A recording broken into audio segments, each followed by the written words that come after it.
आमच्या घरी बैलाचा व्यवहार केला होता. त्याच्यानंतर त्यांनी आम्हाला गुरुवारी जी उरलेली रक्कम आहे ती ह्याला बोलवली होती. त्याच्यामुळे आम्ही गुरुवारी सरांना अगोदर त्यांनी दुपारी बोलवलं होतं, पण त्यांनी काही ती रक्कम दिली नाही. तर ते म्हणले स्टॅम्प पेपरवरती सही करा. तर सर बोलले की जर रक्कम दिल्याशिवाय मी स्टॅम्प पेपरवरती सही करणार नाही. त्याच्यानंतर त्यांनी थोडं बाहेर येऊन सरांना धमकावलं, आमच्या घरून आमच्यावर सही करता का. तिथून सर निघून आले. त्याच्यानंतर त्यांनी संध्याकाळी आम्हाला स्वतःहून फोन केला की सर तुम्ही आमच्या निवासस्थानी या निंबूतमध्ये, मी तुम्हाला काय असेल ती रक्कम उरलेली देतो. तर त्यांनी आम्हाला संध्याकाळी 9 वाजता तिथं बोलवलं त्यांच्या निवासस्थानी. तरी पण आम्ही दोघांमधून माघारी यायचं म्हणलं, आम्ही संध्याकाळी नको म्हटलं. तर त्यांनी स्वतःहून परत फोन केला की सर या तुम्ही, काय असेल ते आपण मिटवू. तिथे गेल्यानंतर त्यांनी आम्हाला त्यांच्या घरी गेल्यानंतर थोडं बातचीत केली. तर सर परत काय बोलले, तुम्ही जेवढी रक्कम दिली ती तुम्ही माघारी घ्या, नसेल तुम्हाला द्यायची तर आमच्या बरोबर रिटर्न माघारी करा. तेवढं बोलून त्यांना राग आला. त्यांनी दोन फोन केले. कोण खाली माणसं थांबलेले त्यांना फोन करून बोलून घेतलं वरती, आणि एक जणांना फोन केला, भाव होता, भावाला फोन करून त्यांनी बोलून घेतलं, ये रे हा लय आगाऊपणा करतोय. तर आम्ही ते म्हणलं आम्हाला हा वाद घालायचा नाही भैया, तुम्ही उद्या पैसे द्या 11-12 वाजेपर्यंत.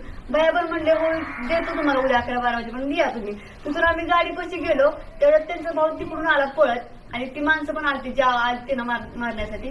ती आली. मी दरवाजा उघडून पलीकडच्या साईडला सर गाडीत बसेपर्यंत त्यांचा भैया जशी दिसले त्यांचा भाऊ आलाय तिकडून, तो पण भैया पळत आले आणि सरांच्या अंगावर पाठी घेऊन तोपर्यंत त्यांच्या भावाने ती पिस्तूल होती ती डायरेक्ट सरांच्या डोक्यावर गोळी घातली.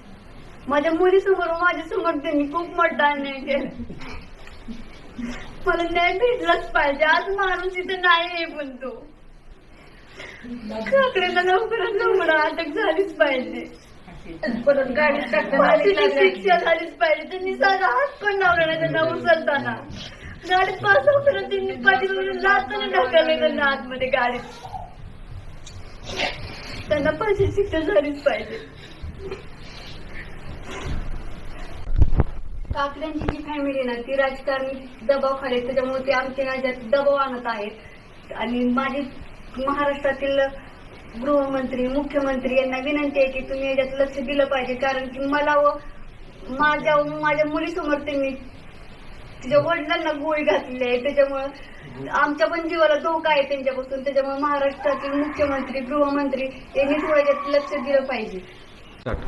ज्या ठिकाणी ही घटना घडली, सरांवरती गोळीबार झाला, त्यावेळेस सरांच्या हातात एक बॅग होती. त्याच्यामध्ये थोडेफार पैसे व माझा गळ्यातला 6 तोळ्याचा घंटे आणि मोबाईल त्या बॅग मध्ये. तेव्हा जशी सरांना गोळी लागली तशी सर खाली पडले. ती बॅग तिथंच पडलेली आहे. आम्ही सरांना उचलून गाडीत टाकून दवाखान्यात परत आम्ही त्यांना विचारलं बॅग आहे का, तर ती बॅग गायब झाली होती. त्यांनी आम्हाला सांगितलं की तर बॅग वगैरे काही नव्हती, पण ती बॅग सरांच्या हातातच होती. कारण की बाळ माझ्याजवळ होतं, सरांनी ती बॅग घेतली होती, त्याच्यामुळे ती बॅग सरांच्या हातातून तिथंच पडलेली आहे. माझे नाव अभिजित एकनाथ निंबाळकर, रणजित निंबाळकर सरांचा लहान भाऊ आहे मी. जो काल प्रकरण झालं, माझ्या भावाचा जो खून केला यांना, पाठीमागे हल्ला करून एकट्याला निवांत बोलवून त्यांना गौतम काकडीने जो काही कट कारस्थान केलं, याबद्दल महाराष्ट्र शासन आणि देशाचे आपले गृहमंत्री यांना एकच निवेदन करतो की यामध्ये राजकीय पक्षाचा दबाव येत आहे.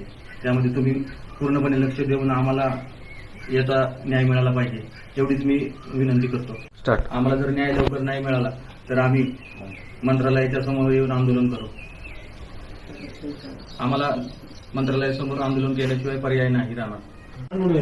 आमच्या कुटुंबाचा धोका अजूनही टळलेला नाही. आमच्या कुटुंबाला पूर्णपणे त्यांच्यापासून पूर्ण धोका आहे.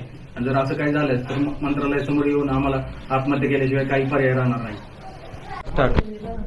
गुरुवारी जो प्रकार घडला, गौतम काकडे आणि रणजित निंबाळकर सरांवर जो प्राणघातक हल्ला केला,